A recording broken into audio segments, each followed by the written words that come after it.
markasta oo waalidkeed ay ka soo qaadaan dugsiga waxay dareentaa ceeb aad u weyn waxay mar walba codka raadiyaha gaarsiiyaan heerka ugu sareeya ardayda oo dhan way istaagaan oo soo eegaan markay gaariga gashan codka way yareysaa aabaheed ayaa haddana marka la codkii sare u qaada ma sameynayo si uu dadku dareenkooda u soo jiito sababtu waa inuu dhagoole yahay oo uusan maqli karin hooyadeedna sidoo kale waa dhagoole si ay muusiga u dareemaan waxay u baahan yihiin cod aad u sareeya si ay u dareemaan gariirka beeska sababtaas awgeed ardayda fasalkeeda ayaa ku jeesjeesa markii ay waalidkeeda dhakhtarka u tagaan Ruby waxa ay noqotaa turjumaan aabaheeda si cad ayay ugu hadlaa dhibaatooyinkiisa caafimaad ee gaarka ah ayadana waa inay wax walba turjunto arintaasi aad bay ugu noqotaa ceeb iyo xishood waalidkeed iyo walaalkeed dhamaantood waa dhagoolayaal ayada kaligeed ayaa wax maqasha ayada waa qofka kaliya ee qoyska kula xiriira dunida inteeda kale tan iyo yaraanteedii waxay qaaday mas'uuliyad aad u culus qoyskan waxay ku nool yihiin kaluumaysi maalin kastana waxay soo kacdaa 3 subaxnimo waxay kicisaa aabaheed iyo walaalkeed kadibna badda ayay ula baxdaa uma raacdo oo kaliya inay shaqada ka caawiso balse sidoo kale waa inay ka jawaabtaa raadiyaha isgaarsiinta ayada la'aanteedna doontooda lama ogola inay badda gasho markay kalluunka iibinayaan ayada ayaa sidoo kale la gorgortanta iibsadayaasha qoyskeedu waxay si weyn ugu tiirsan yihiin iyada si ay u noolaadaan mas'uuliyaddan waxay xambaarsaneed tan iyo yaraanteedii markay subaxdii oo dhan shaqayso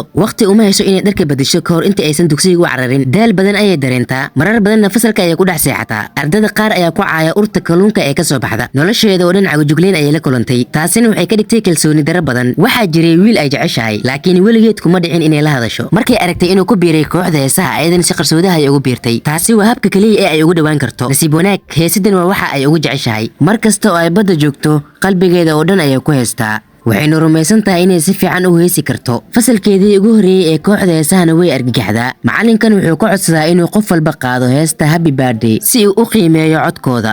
Happy birthday to you qofka xiga Happy birthday to you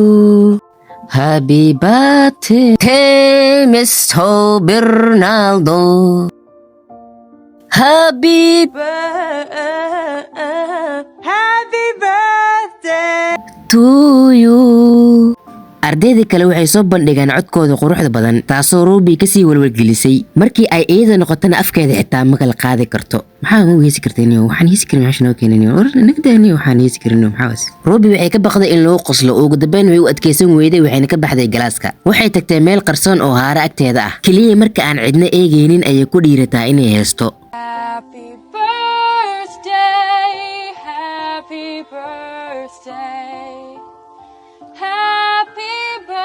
واو إنما عادي ما عد كذا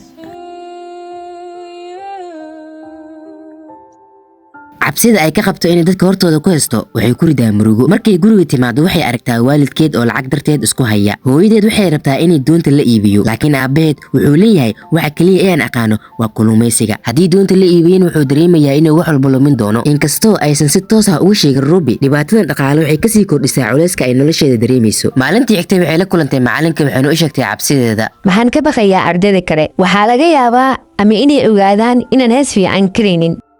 maxaad uga carartay galaaska waan cabsaday malaha macruurta kale dartooda laga yaabee malaha ama inay ogaadaan inaan xumahay ma taqaanaa waxa baabi ku yidhi Bob Dylan cod u qalafsan sida ciid iyo xabag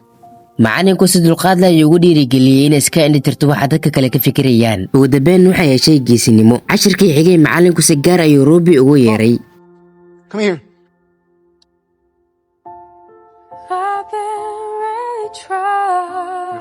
No. You're not breathing. codkeeda weli si buuxda uma furmin isla markiiba wuxuu ku amray inay hortooda ugu neefsato sida ay oo kale waa jimicsi neefsiso dhaqsahe sameey Ruby aad bay ugu xishootay sidaa darteed macalinku wuxuu ku sameeyay ardayda oo dhan jimicsigaas kadibna waxa uu ku yiraahday waa inaad heestaan runtii waan dadaalay gacaliye waa siday ayadu tiriye waxaan isku dayay inaan dareenkan qariyo muddo aad u dheer waatan sida saxda ahayd hadda waan wada hadlaynaa haddii aad dareemayso sida aan anigu dareemayo gacaliye kaalay waa sidii hadalka u dhigtaye markii codka Ruby si fiican u furmay macallinku aad buu ula yaabay hibadeeda cajiibka ah xitaa ardaydii kale way la yaabeen casharka kadibna wuxuu reebay Ruby iyo Melis wiilka ay jeceshahay wuxuuna doortay labadiisa arday ee ugu fiican wuxuu siiyay howl gaar ah oo ah inay qaadaan hees laba cod ah waxayna ku qaadi doonaan bandhigga dugsiga markii dugsiga dhamaaday Ruby waxay si degdeg ah ugu baxday suuqa kalluunka waxay aragtay iibsadayaasha walaalkeed inay siinayaan qiimo ka hooseeya kan dadka kale waxay isku dayday inay doodo laakiin walaalkeed ayaa joojiyay markii dambe wuxuu u sheegay in faragelinteedu ka dhigayso inuu u ekaado qof aan waxba qabsan karin casharkii xigay ee kooxda heesaha macallinku wuxuu Ruby iyo Melis ku amray inay tababartaan laakiin ma aysan soo tababaran codkoodana iskuma dheelitirna wuxuuna ku yiraahday inay wada tababartaan markii dambena macallinka Ruby ayuu sii reebay wuxuu arkay inay leedahay hibo weyn markuu maqlay inaysan jaamacad aadi doonin si ay aabeed uga caabiso shaqada wuxuu arkay khasaaro weyn wuxuu u soo bandhigay fursad wuxuu Melis u diyaarinayaa imtixaanka gelitaanka Berkeley wuxuu rabay in Ruby ay iyaduna codsato sababtoo ah waxay leedahay hibo aan caadi ahayn wuxuu ballan qaaday inuu lacag la'aan u tababari doono si ay ugu gudubto Berkeley laakiin markii hooyadeed u sheegtay hooyadeed way diiday hooyadeed haba yaraatee ma tixgelin dareenka Ruby hooyadeed waxay u malaynaysaa in nolosha Ruby ay gebi ahaanba ku xiran tahay nolosha qoyskooda Ruby waxay dareemaysaa in aan cidna tixgelinaynin dareenkeeda hooyadeed waxay u malaynaysaa in nolosha Ruby ay gebi ahaanba ku xiran tahay qoyskeeda wax kasta oo Ruby samayso waxay u muuqataa inay ayaga dartood u nooshahay tani waxay Ruby ku abuuraysaa cadaadis iyo ciriiri nafsi ah waxay dareemaysaa sidii in loo dhalay oo kaliya inay ayaga u adeegto maalintii xigtay Melis ayaa yimaaday si ay u tababartaan waxay ogaatay in Melis uu iyada jeclaa ama dareemay muddo dheer ka hor intaysan iyadu isaga dareemin taasina waxay ahayd xilligii ay carruurta ahaayeen way adkayd inaanan dareemin waxaa jiray mar waxaan filayay inay ahayd fasalka 3aad